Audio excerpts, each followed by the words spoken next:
ایک لڑکی کی نئی شادی ہوئی تھی۔ شادی کے بعد وہ اپنی ساس سے بہت پریشان تھی۔ ساس ہر وقت اس کی برائیاں کرتی رہتی تھی، اسے اپنی زندگی زہر لگنے لگی تھی۔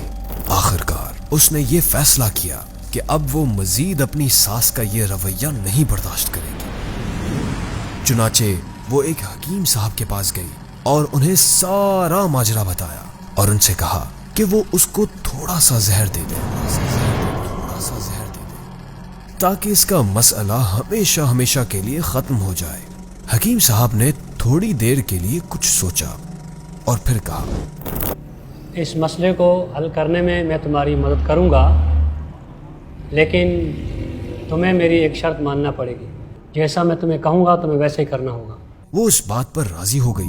انہوں نے اس لڑکی سے کہا کہ تم اپنی ساس کو مارنے کے لیے فوری زہر استعمال نہیں کر سکتی۔ اس طرح لوگ تم پر شک کریں گے۔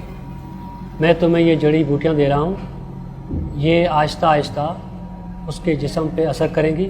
ہر روز تم کچھ اچھا پکانا اور پھر انہیں کھانا دیتے وقت اس میں یہ جڑی بوٹیاں ڈال دینا، اور ہاں، اگر تم چاہتی ہو کہ کوئی تم پر شک نہ کرے تو تمہیں یہ خیال رکھنا ہوگا کہ تمہارا رویہ ان کے ساتھ بہت دوستانہ ہو، اپنا سلوک اچھا رکھنا، غصہ مت کرنا، اور ان کے ساتھ ایک ملکہ کی طرح برتاؤ کرنا۔ ہفتے گزر گئے اور پھر مہینے۔ وہ روزانہ کچھ اچھا پکا کر اپنی ساس کو خاص طور پر پیش کرتی تھی۔ اسے یاد تھا اپنی ساس کی خدمت کرنی ہے۔ 6 مہینے اسی طرح گزرے، پھر گھر کا نقشہ بدل کے رہ گیا۔ لڑکی نے کوشش کر کے اپنے غصے پر قابو کرنا سیکھ لیا تھا۔ اس کی ساس کا رویہ بھی اس کے ساتھ بہت بدل گیا تھا اور وہ بھی اپنی بہو کو اپنی بیٹیوں کی طرح پیار کرنے لگی تھی۔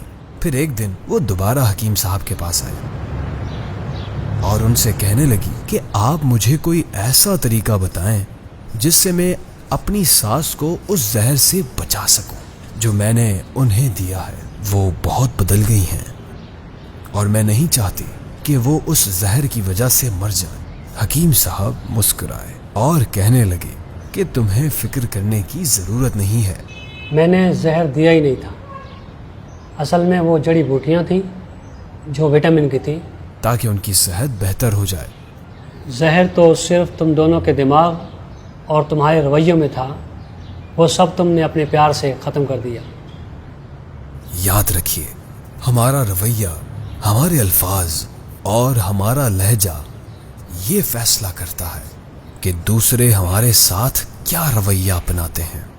حضرت خلیل بن احمد رحمۃ اللہ علیہ فرماتے ہیں، اگر برائی کرنے والے کے ساتھ حسن سلوک کیا جائے تو اس کے دل میں ایسی بات پیدا ہو جاتی ہے جو اسے برائی سے روکتی ہے۔